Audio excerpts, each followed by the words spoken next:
Now, pardon me that I am encroaching in an area that I don't belong in, but I'm an American and I have an opinion about South Africa.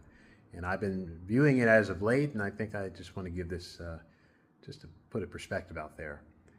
Now, we can all agree at the onset that apartheid was wrong, apartheid was immoral. It's just you shouldn't do that to human beings. You shouldn't treat people as though they're subhuman, discriminate against them, give them fewer opportunities to achieve greatness in their lives. That was wrong, and I think the world pretty much knows that.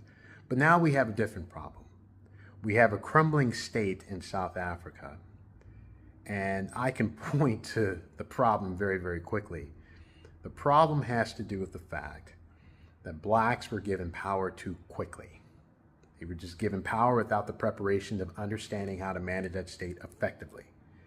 Now, when Nelson Mandela gained power, he was the darling of the world at that time. Everybody looked up to him and everybody saw him as a figure of admiration. But the problem with Nelson Mandela was that he was a revolutionary. He was a political activist. I don't think he was a good statesman. I don't think he understood how to manage a state effectively, how to manage a state properly. And I don't think he chose the right people to manage that state properly. And then you see after him that the leaders that the ANC produced were corrupt, incompetent, and unscrupulous. They just didn't have the know-how to manage that state well.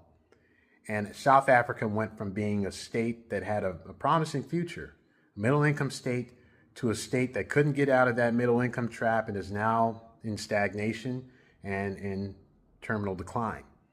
And it's all because blacks weren't given the tools necessary to run that state effectively. What they should have done is they should have had whites hold on to power longer.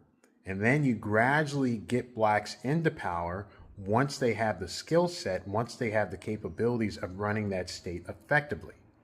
So then you don't set them up for failure, and you don't make them look like there's some stupid, primitive people that can't manage a state, which isn't true. It's just they didn't have the ability, they didn't have the tools to manage that state.